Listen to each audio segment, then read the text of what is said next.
Então vamos lá. Pessoal, a gente vai finalizar o livro de Atos hoje. E, se eu não me engano, acho que foram o quê, Marcelo? Uns 3 meses, mais ou menos? Ou mais, da gente ministrando o livro todo de Atos aqui com vocês. E eu confesso que para mim foi algo sobrenatural. Poder ler em casa, fazer todo o acompanhamento, mas principalmente de poder estudar e começar a ser despertado em vários pontos. Cada capítulo que você vai lendo e você consegue se aprofundar, você descobre várias coisas. E a Bíblia toda é assim, eu queria encorajar você. Se você não leu o livro de Atos, vá na sua casa, leia. Se você perdeu algumas mensagens que a gente pregou aqui, está lá no YouTube também, você pode acompanhar no YouTube da igreja. E Atos 27, a gente vai ler ele hoje. Mas antes disso, eu queria conversar um pouquinho com vocês. Quem de vocês aqui já fez alguma viagem de barco, navio, cruzeiro? Já fizeram? Ok, algumas pessoas. E nessa viagem que vocês fizeram, vocês tiveram alguma experiência em relação à tempestade, alguma... Olha lá, o Elber já levantou a mão lá, já está... Foi difícil, Elber? E por que eu estou falando sobre isso? Eu lembrei, antes, né, quando eu estava preparando essa mensagem, se você quiser colocar o vídeo, Nick, para a gente, eu vou falando aqui, eu lembrei, peraí, deixa aparecer a introdução para vocês aí, olha o Silvio me olhando com uma cara de... Tem som aí, bota aí para a gente.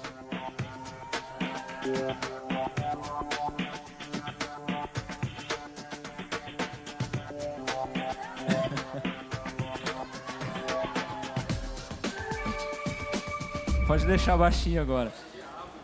Eu estou falando isso porque entre 2011 e 2014, a gente fez algumas viagens para o norte do Brasil, mais especificamente lá no norte do Pará, assim, né, em Santarém. E lá, para quem nunca foi lá, é sempre uma viagem muito longa. A gente saía de Curitiba e pegava um avião, andava 7 horas para chegar até lá. E aí, quando a gente chegava em Santarém, a gente tinha que pegar um barco desse. E a gente andava mais 3 horas, e presta atenção nessa lanchinha aí que depois eu vou falar dela para vocês. Mas a gente andava 3 horas até chegar num lugar, e aí desse lugar a gente pegava essa lancha pequenininha para andar mais 2 horas. Então dava uma viagem assim super longa, super cansativa. E como vocês podem ver, Santarém, desculpa aí, Silvio. Santarém, na verdade o Pará todo tem vários rios lá, né? Tem o rio Tapajós, Amazonas, e são rios muito grandes que você não consegue enxergar nem o final da margem dele, de tão longo que ele é. E então várias viagens que a gente fez, a gente teve que fazer de lancha e tal, e especificamente nessa viagem que a gente chegou e a gente ia tocar numa cidade chamada Juruti. Então a gente passou e aí a gente pegou aquela lancha pequenininha, mais ou menos naquele tipo, a gente entrou... Cabiam 8 pessoas só naquela lancha. Nós éramos em 7, e mais o cara que foi pilotando o barco, e mais uma montoeira de equipamento que a gente tinha. E, cara, foi uma viagem, assim, assustadora. Porque o barco, ele ficava muito, mas tipo assim, muito perto da água, que quando ele virava, a gente conseguia colocar a mão, assim, na água, sabe? E não tinha colete salva-vida, não tinha nada, era loucura mesmo. E aí você olhava na margem do rio, assim, o jacaré passando, subindo... E aí eu lembro que, quando a gente estava viajando, o rio estava num nível bem baixo, né, naquela época. E aí você imagina, 8 pessoas dentro de uma lancha bem pequenininha e lotada de equipamento. Para você ter noção, em equipamento a gente levava em torno de quase uns 200 quilos, mais ou menos, de equipamento, material, etc. E aí, o nível do rio baixinho, de repente a gente pegou o quê? Um banco de areia. E tudo espremidinho assim, de repente a gente só sentiu o barco enroscando no fundo do rio. Cara, foi um desespero absurdo. A Rebeca, eu tentei achar o vídeo, a Rebeca chorava de desespero. Ela falou, a gente vai morrer, a gente não tem colete salva-vida aqui nesse lugar, não sei o quê. Os jacaré vão comer a gente. E dramática demais. E aí, eu sei que a gente conseguiu sair com muito custo e a gente chegou no lugar que a gente tinha que chegar. Mas na volta dessa viagem, eu lembro que estava chovendo bastante. As coisas que eu vou lembrando é o Espírito Santo que me lembra, né? Eu lembro que estava chovendo bastante e a gente estava num barco um pouco maior. E aí a gente começou... E o rio, tipo assim, de tão forte que estava a chuva e o vento, o rio estava formando onda mesmo, assim, estava com bastante onda. E aquele barco subia e descia, e a gente olhou, também não tinha colete salva-vida. Eu falei, cara, é só Deus para guardar a gente. E essa foi a experiência tipo, maluca que a gente teve, sabe? Tipo, de ter medo, de passar por isso.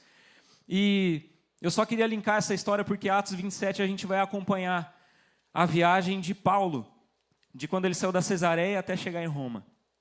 E lá em Atos 27, Lucas narra que foi uma viagem bem complicada. Foi uma viagem bem onde as ondas e os ventos, uma tempestade atingia e assolava eles demais durante essa viagem. E lembrando que Paulo, né, ele estava preso e ele seria julgado em Jerusalém, mas ele como cidadão romano, né, ele pediu para ser julgado em Roma. E aí é lógico que isso tinha tudo a ver com o propósito de Deus, dele chegar até Roma e pregar em Roma, precisava se cumprir essa palavra na vida dele e através dele. Mas Paulo precisou percorrer esse trajeto da Cesareia até Roma, para que a palavra chegasse lá e o propósito fosse cumprido. Mas, durante esse trajeto, ele enfrentou essa tempestade que a gente vai ver hoje. E é sobre isso que a gente vai falar nessa noite. E quando a tempestade vem? Esse é o tema da mensagem. E quando a tempestade vem? Qual que é a nossa reação? Quando a tempestade vem, ou quando ela veio, qual que foi a relação de Paulo? A reação de Paulo? Qual foi a reação das pessoas que estavam com Paulo ali no barco? E qual que é a nossa reação quando a gente vê as tempestades da vida surgindo e assolando a nossa vida, batendo no nosso barco? O que a gente faz quando vem a tempestade? E se tem uma coisa que eu posso garantir para vocês, é que em algum momento a tempestade ela vai vir para você e para mim. A pergunta não deve ser se ela vem. A pergunta é quando que ela vem? Porque ela vai vir. E fala para a pessoa que está do seu lado assim, se prepara, porque a tempestade vai chegar. E eu não estou profetizando maldição na sua vida, não estou profetizando... A Bíblia é clara em relação a isso, porque a Bíblia fala lá em João 16:33, tem de bom ânimo, pois no mundo tereis aflições. Então é real, isso não é historinha que a gente está contando para você. E o texto, né, que Lucas escreve para Teófilo, ali em Atos, não é uma história inventada, não é um roteiro de um filme da Universal que a gente vai ver, mas é real, isso aconteceu. E nessa noite eu oro e eu orei durante toda essa semana para que realmente o Espírito Santo pudesse revelar algumas coisas para mim e para você. E só para a gente, antes da gente ir para o texto, a gente entender, se você quiser já colocar, Nick ou Robert, eu não sei quem está lá no computador, de colocar Atos 27, e aí vocês vão acompanhando comigo, mas em Atos 25, então, a gente viu que Paulo estava preso e que ele apelou para que ele fosse julgado por César em Roma, né? E aí, Atos 27:1, a gente vai ver que Paulo e todo mundo que estava preso ali com ele precisava ir para Roma para ser julgado lá. Então, eles foram entregues ao centurião, que era chamado Júlio, e deram início à viagem com destino a Roma. E a verdade é que, desde o início dessa viagem, a gente vai ver que eles estavam enfrentando algumas dificuldades para navegar. No versículo 4, diz assim, Lucas, que estava com Paulo na viagem, né, relata que eles passaram ao norte de Chipre, porque os ventos eram contrários. E eles continuam a viagem atravessando o mar aberto e param em Mirra, na Lícia. E ali eles fazem uma conexão e entram num barco em direção a Roma. Se você puder colocar, Robert, agora a foto do barco para mim, que está aí.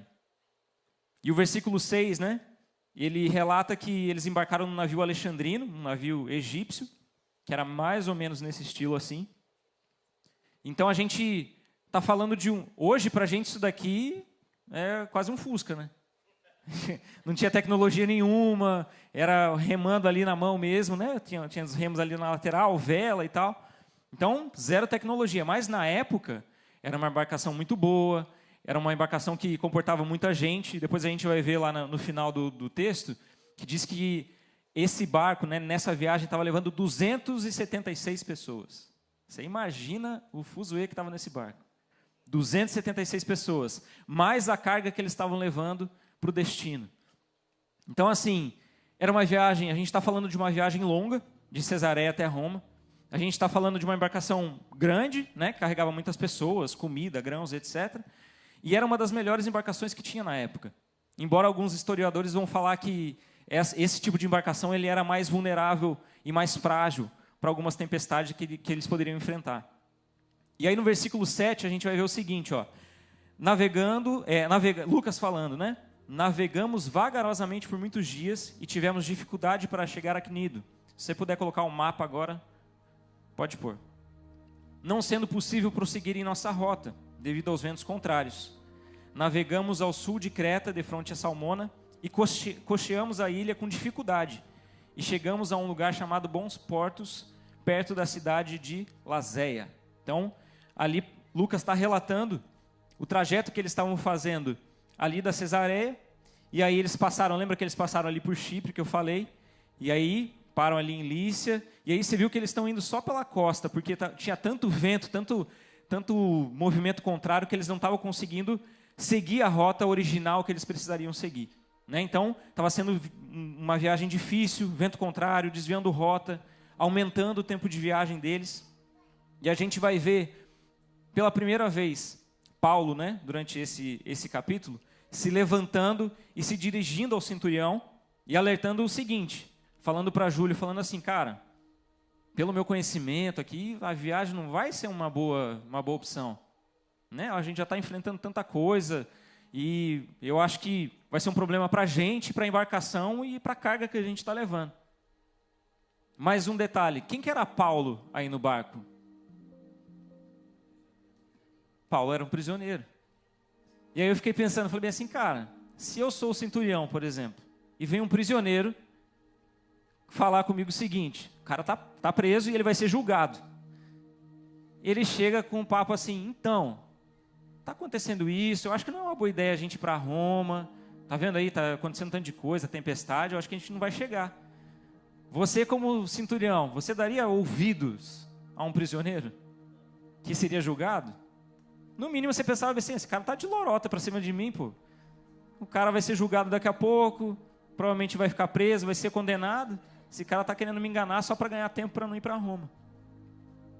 E aí o versículo 11 diz assim, ó, que ao invés de ouvir Paulo, o centurião seguiu o conselho do piloto e do dono do navio. E aí a gente vai ver agora, eu quero que você acompanhe comigo, que eles vão seguir viagem. E agora a viagem vai ficar mais emocionante do que ela já estava. Atos 27, versículo 12 em diante. Diz assim, ó.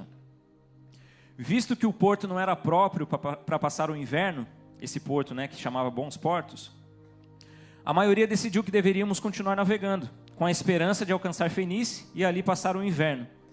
Este era um porto de Creta que dava para o sudoeste e noroeste. Começando a soprar, presta atenção, começando a soprar um vento suavemente do sul, eles pensaram que haviam obtido o que desejavam e que poderiam seguir viagem. Então eles levantaram as âncoras e foram navegando ao longo da costa de Creta. Versículo 14. Pouco tempo depois, desencadeou-se da ilha um vento muito forte, chamado Nordeste. Só um detalhe aqui. Aqui eles chamam de vento Nordeste, mas era como se fosse um tufão que atingia aquela região ali. Era como se fosse um furacão mesmo, que estava atingindo e assolando aquele navio naquele momento. E aí o versículo 15 diz assim, o navio foi arrastado pela tempestade, sem poder resistir ao vento. Assim, cessamos as manobras e ficamos à deriva, ou seja, não tinha mais o que fazer, deixa agora o vento levar a gente e vamos seguir viagem. Passando ao sul de uma pequena ilha chamada Clauda, foi com dificuldade que conseguimos recolher o barco salva-vidas. Levantando-o, lançaram mão de todos os meios para reforçar o navio com cordas. E temendo que ele encalhasse nos bancos de areia de Site, baixaram as velas e deixaram o navio à deriva. No dia seguinte, presta atenção, sendo violentamente castigados pela tempestade, começaram a lançar fora a carga. No terceiro dia, lançaram fora com as próprias mãos a armação do navio. E não aparecendo nem sol nem estrelas por muitos dias, e continuando a abater-se sobre nós grande tempestade, finalmente perdemos toda a esperança de salvação ou de salvamento que está escrito aqui. Visto que os homens tinham passado por muito tempo sem comer, Paulo levantou-se diante deles e disse: os senhores deveriam ter aceitado o meu conselho de não partir de Creta, pois assim teriam evitado este dano e prejuízo. Aqui Paulo vai lá e dá uma cutucada. Falou assim, avisei, eu estava avisando, vocês acharam que eu estava enganando vocês, né? Achando que eu estava querendo fugir do meu julgamento de Roma. Não, eu estou falando a verdade, eu sabia que estava acontecendo. E aí, no versículo 22. Não, versículo 21 ainda. Os senhores deveriam ter aceitado meu conselho de não partir de Creta, pois assim teriam evitado esse dano e prejuízo. Então já estava acontecendo. Já tinham lançado algumas coisas do barco, a parte da armação e etc. Mas agora, versículo 22. Recomendo-lhes que tenham coragem, pois nenhum de vocês perderá a vida. Apenas o navio será destruído. Pois ontem à noite apareceu-me um anjo do Deus a quem eu pertenço e a quem eu adoro, dizendo-me: Paulo, não tenha medo. É preciso que você compareça perante César. Deus, por sua graça, deu-lhes as vidas de todos os que estão navegando com você. Assim, tenham ânimo, senhores. Creio em Deus que acontecerá do modo como me foi dito. Devemos ser arrastados para alguma ilha. Então, a gente viu aqui que a viagem foi perturbadora, foi aterrorizante o negócio. É tornado, furacão, e o negócio vento para lá, e fica à deriva, e tem que jogar coisa. Então, teve mudança de rota, atrasou a viagem, aconteceu tanta coisa, eles tiveram que jogar coisa para fora. Ao ponto deles, a gente viu ali no versículo 20, ao ponto deles perderem a esperança de que eles sairiam com vida dessa viagem. E quem está falando isso é Lucas. Lucas está escrevendo isso. E o primeiro ponto da mensagem que eu quero falar com vocês essa noite é: quem é você na tempestade?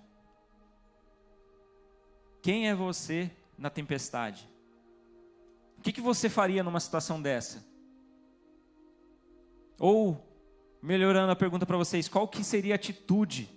Qual que é a sua atitude quando a tempestade vem e atinge o seu barco, atinge a sua vida?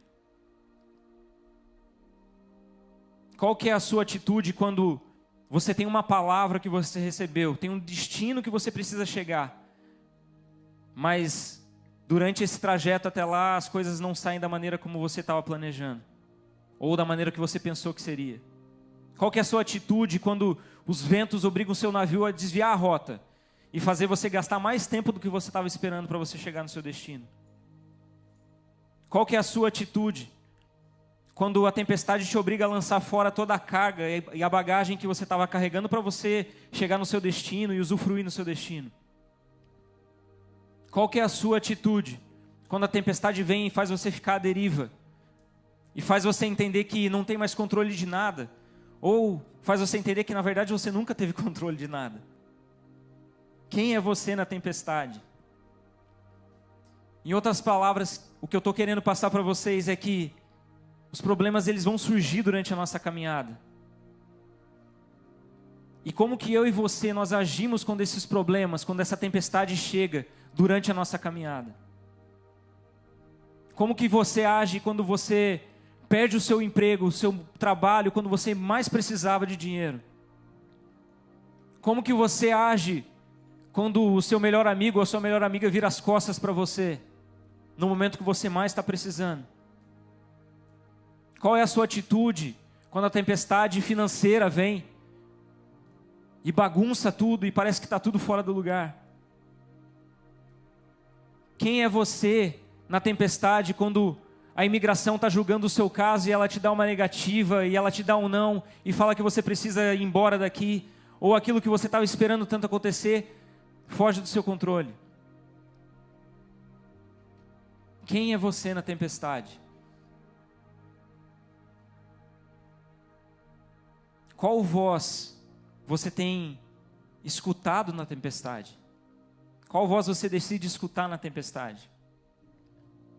Será que você é igual ao centurião que decidiu ouvir o piloto, o comandante daquele navio, o dono do navio, ao invés de ouvir o que Paulo estava falando? Ou você é igual ao Paulo, que mesmo passando por todo aquele momento... Às vezes a gente lê esse texto e a gente vê Paulo como se Paulo estivesse fora daquele contexto, né? Mas Paulo estava ali no barco. E ele estava passando por todo esse momento que Lucas está relatando. Mesmo passando por toda a violência daquela tempestade. E o mais engraçado, mesmo com medo, Paulo teve medo durante esse tempo. Olha só no versículo 24. Como que o anjo chega e fala para Paulo? Paulo, não tenha medo.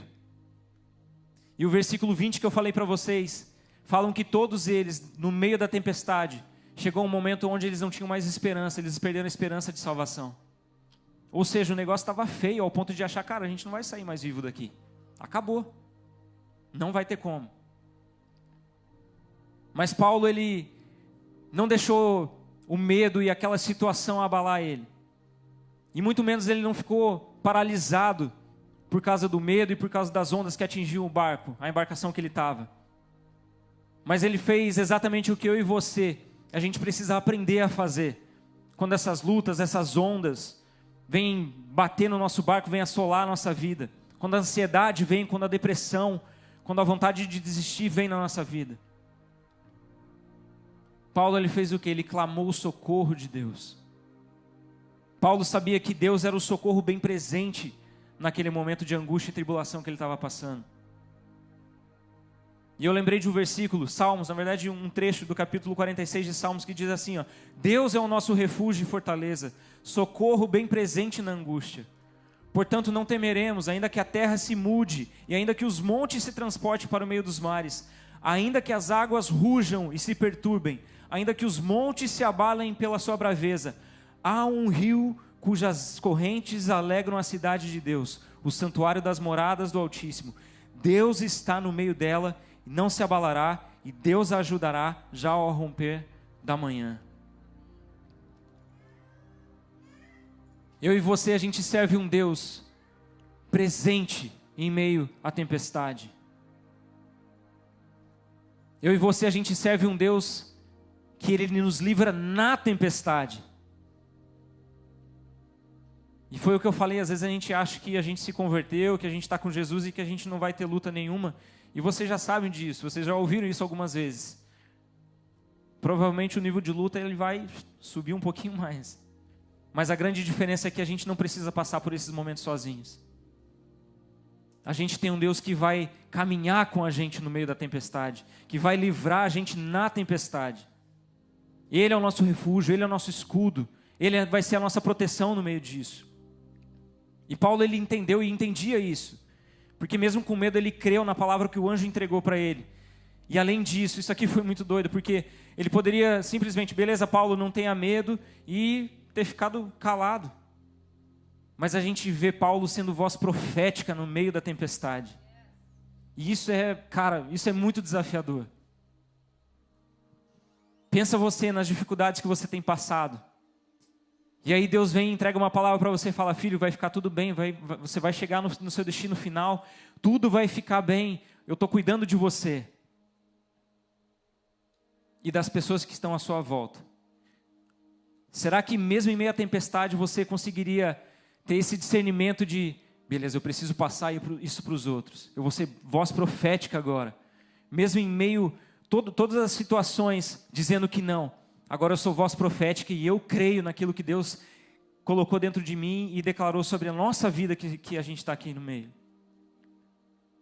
Quem é você na tempestade? No versículo 27, diz assim, na 14ª noite, 14 dias, ainda estávamos sendo levados de um lado para o outro, no mar Adriático. Quando por volta da meia-noite os marinheiros imaginaram que estávamos próximos da terra.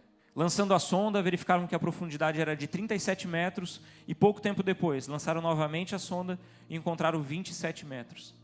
Temendo que fôssemos jogados contra as pedras, lançaram 4 âncoras da polpa e faziam preces para que amanhecesse o dia. Tentando escapar do navio, os marinheiros baixaram o barco salva-vidas ao mar, a pretexto de lançar âncoras da proa. Então Paulo disse ao centurião e aos soldados: se esses homens não ficarem no navio, vocês não vão se salvar. Então, aqui os marinheiros estavam querendo dar um jeito de enganar o povo ali, vamos jogar as âncoras, mas na verdade eles estavam jogando o bote salva-vidas, o barco, para eles poderem fugir. E Paulo fala assim, se eles saírem do barco, acabou. A gente vai ficar sem marinheiro aqui e já era. Pouco antes do amanhecer, Paulo insistia que todos se alimentassem, dizendo: hoje faz 14 dias que vocês têm estado em vigília constante, sem nada comer. Agora os aconselho a comerem algo, pois só assim poderão sobreviver. Nenhum de vocês perderá um fio de cabelo sequer.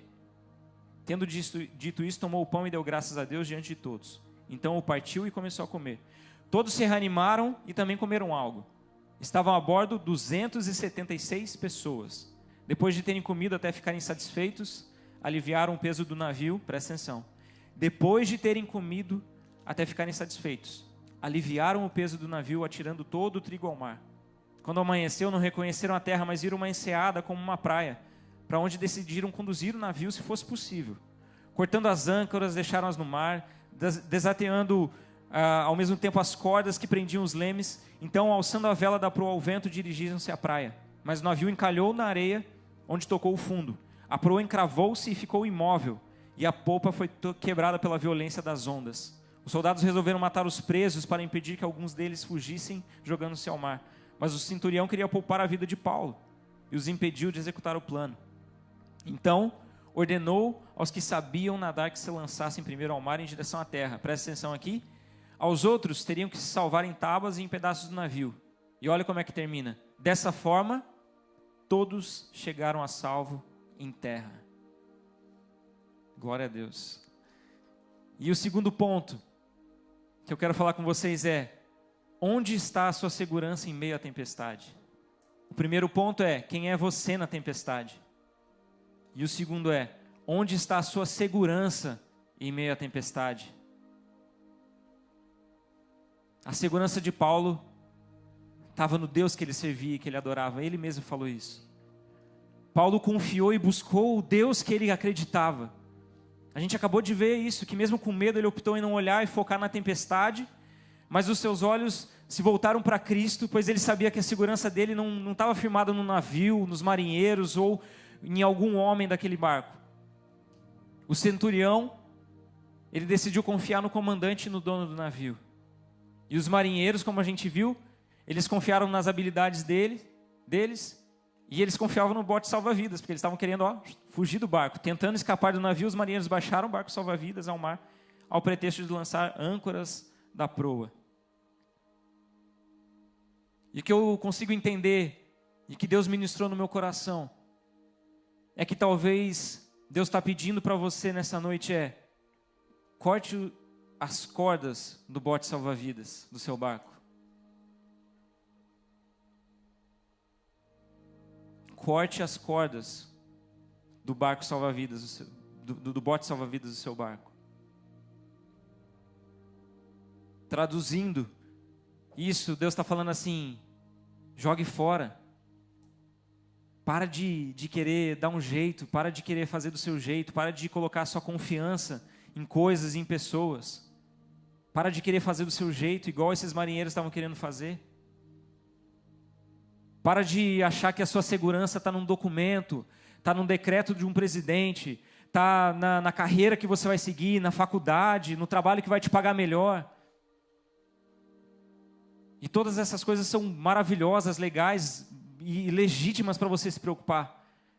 Mas a gente precisa lembrar que tudo isso é passageiro e que a nossa esperança de salvação em meio à tempestade não vai vir dessas coisas.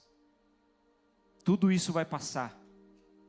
E a única coisa que vai permanecer é a sua fé e a palavra que Deus liberou sobre a tua vida. Onde está a sua segurança em meio à tempestade? Pare de depositar sua segurança em pessoas, coisas, situações. Olhe para Cristo. Busque nele e busque Ele de todo o seu coração. Que nos momentos de tempestade a gente consiga escolher qual o barulho e qual voz a gente vai conseguir ouvir e que a gente vai decidir escutar. E para onde que a gente vai olhar? Que a gente pare de focar nas ondas, nos ventos, nas tempestades, nos problemas que estão chegando todos os dias, nos nãos que você está recebendo. Mas que a gente possa fazer igual o Paulo fez, que é olhar para Cristo. E no meio dessa bagunça toda da tempestade, vento batendo, onda, você todo encharcado no meio do mar, que no meio dessa tormenta toda, a gente consiga encontrar o silêncio do secreto, e que a gente consiga focar os nossos ouvidos naquilo que Deus vai direcionar você a fazer no meio da tempestade. Que a gente pare de dar ouvido às notícias, que a gente pare de dar ouvido àquilo que as pessoas estão decretando sobre você. O que importa é aquilo que Deus já determinou sobre você e aonde você vai chegar. Será que a gente consegue buscar direção e discernimento em Deus mesmo quando as coisas estão acontecendo de uma maneira desfavorável na nossa vida?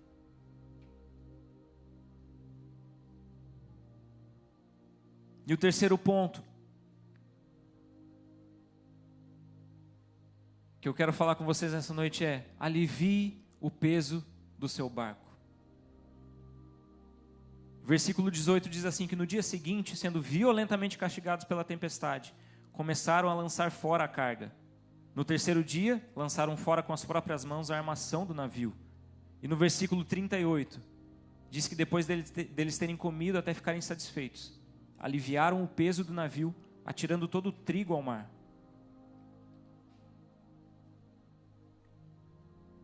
Para você conseguir chegar no seu destino final, você vai precisar aliviar o peso do seu barco. Repita isso comigo assim: eu preciso aliviar o peso do meu barco. E pesquisando algumas coisas a respeito dessas embarcações, eu vi que nesse tipo de viagem, eu esqueci de pegar essa foto, mas as pessoas, elas levavam as cargas e as bagagens dela tipo num malote, numa caixa assim retangular, e essas próprias caixas que eram espalhadas na proa do barco serviam de assento para essa tripulação, para a galera que estava viajando. Então você pensa, tipo assim, um monte de malote, você sentado em cima da sua caixa, e de repente o pau quebrando, o negócio todo virando, e aí chega uma hora que você vai ter que pegar essa sua bagagem, aquilo que você carregou durante a sua vida toda. Talvez você tenha nessa caixa herança, coisas que você carrega durante toda a sua vida, coisas que você vai até utilizar no seu destino final, joia, roupa, sei lá. E aí o comandante do barco fala bem assim: galera, se a gente quiser chegar no lugar que a gente precisa chegar, a gente vai ter que jogar tudo isso no mar, para a gente poder aliviar a carga. Inclusive a comida, todos os grãos, tudo aquilo que estava no fundo, no porão do barco, vai precisar sair. E aí, pesquisando um pouquinho mais, eu vi que quando um grão, né, que estava lá, a parte no fundo, né, no porão do navio, quando esses grãos eles molham, eles começam a inflar e estufar, e eles começam a pesar mais. E isso poderia rachar o navio, o piso do navio. Então era necessário mesmo eles jogarem aquilo fora para que eles chegassem no lugar que eles precisavam chegar. E foi exatamente isso que o Espírito Santo ministrou no meu coração. Leandro, para você chegar onde você precisa chegar para cumprir o seu propósito, eu preciso que você jogue algumas coisas do seu barco fora, para você poder aliviar o peso dessa embarcação.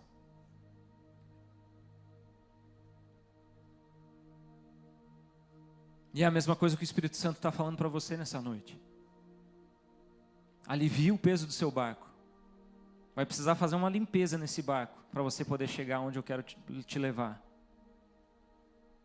Talvez você vai precisar ir lá no porão mesmo, no lugar mais fundo, onde está tudo escuro, onde é difícil acesso. E você vai precisar fazer uma limpeza nas coisas que estão lá ocultas e jogar isso fora. E eu entendi que essa tempestade vem em alguns momentos para revelar as coisas que estão ocultas, e que se elas não forem lançadas fora, elas vão impedir a gente de chegar no destino que a gente precisa chegar. Em outras palavras, é como se a gente enfrentasse essas tempestades para que fosse revelado algumas coisas que precisam sair daqui. Talvez o seu orgulho, a sua arrogância, a sua falta de empatia, a sua dureza de coração. Talvez essa tempestade que está acontecendo sobre a sua vida vai servir para você analisar as pessoas que estão andando junto com você, aquilo que você tem carregado do seu passado. E você vai ter que tomar uma decisão de manter isso no seu barco ou de jogar isso fora e aliviar o peso do seu barco. E caminhando para o final, a gente viu ali no versículo 40, cortando as âncoras, deixaram-as no mar, desatando ao mesmo tempo todas as cordas. Então aqui eles viram que eles estavam chegando, falaram, bicho, agora a gente vai ter que fazer tudo. Corta a âncora, deixa no mar, agora acabou, não tem mais jeito, para a gente salvar, a gente vai ter que deixar tudo isso aqui de fora. E aí fala que o barco ele para num banco de areia, e que as ondas de tão violentas que estavam, chegou a romper, né, de quebrar a proa do barco. Mas o mais legal é a gente ver que no final, a palavra que Deus tinha liberado para Paulo se cumpriu. E todos chegaram salvos naquela ilha. Eles chegaram em terra e as 276 pessoas, nenhuma dessas 276 pessoas, nenhuma ficou para trás. E somente a embarcação sofreu dano, exatamente como o anjo de Deus tinha falado para Paulo. E lá em Atos 28, 30, 31, a gente vai ver que eles chegaram, primeiro, né? Eles chegam ali, Atos 28, 1, fala que eles chegam na ilha, eles descobrem que essa ilha é a ilha de Malta. Eles foram acolhidos, depois de 3 meses, ainda não tinha acabado a viagem deles, eles estavam em Malta, eles precisavam chegar em Roma ainda. E aí depois de 3 meses veio outra embarcação e eles conseguiram prosseguir a viagem.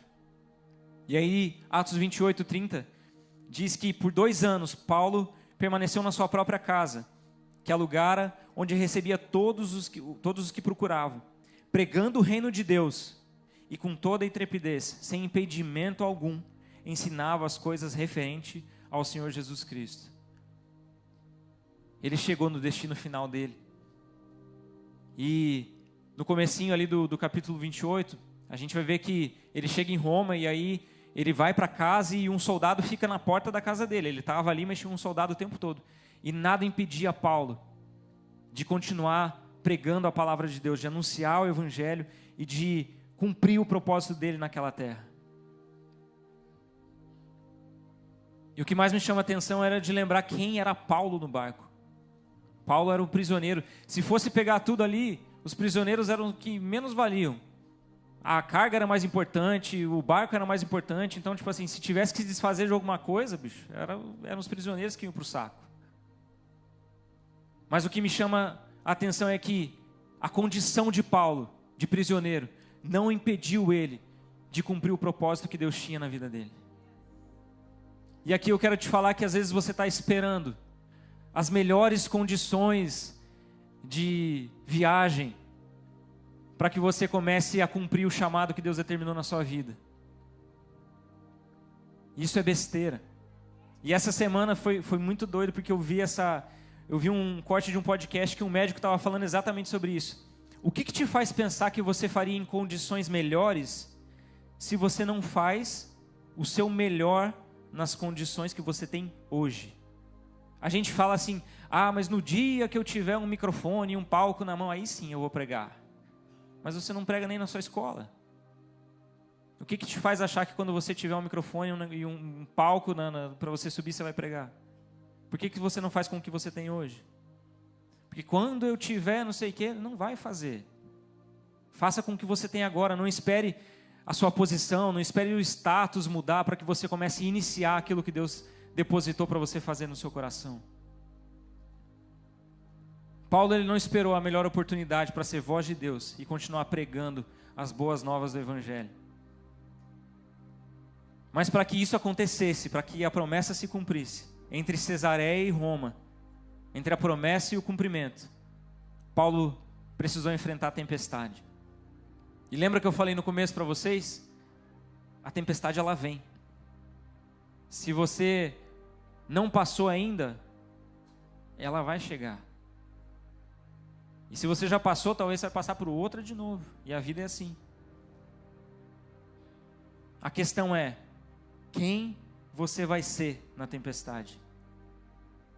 Em quem você vai depositar a sua confiança no meio da tempestade? E o que você vai tirar do seu barco? Que tipo de peso você vai precisar aliviar e jogar fora para que você chegue no destino final? E a boa notícia que eu tenho para vocês nessa noite é que graças a Deus você não está sozinho nessa. Graças a Deus. Primeiro que você não está sozinho porque todo mundo aqui já passou, está passando ou vai passar pela tempestade. Tem alguém passando por alguma tempestade aqui? Só eu? Não, Nicole, graças a Deus. Vou pedir para vocês orarem por mim aqui. Essa é a primeira boa notícia, você não está sozinho, não é só você que acontece ou que está acontecendo isso. E a segunda boa notícia, e que você não está sozinho no meio da tempestade, foi o que eu te falei. Graças a Deus, a gente tem a Ele. A gente tem um Deus que não nos abandona em momento nenhum. A boa notícia é que você não vai precisar suportar essas ondas pesadas que estão atingindo o seu barco sozinho.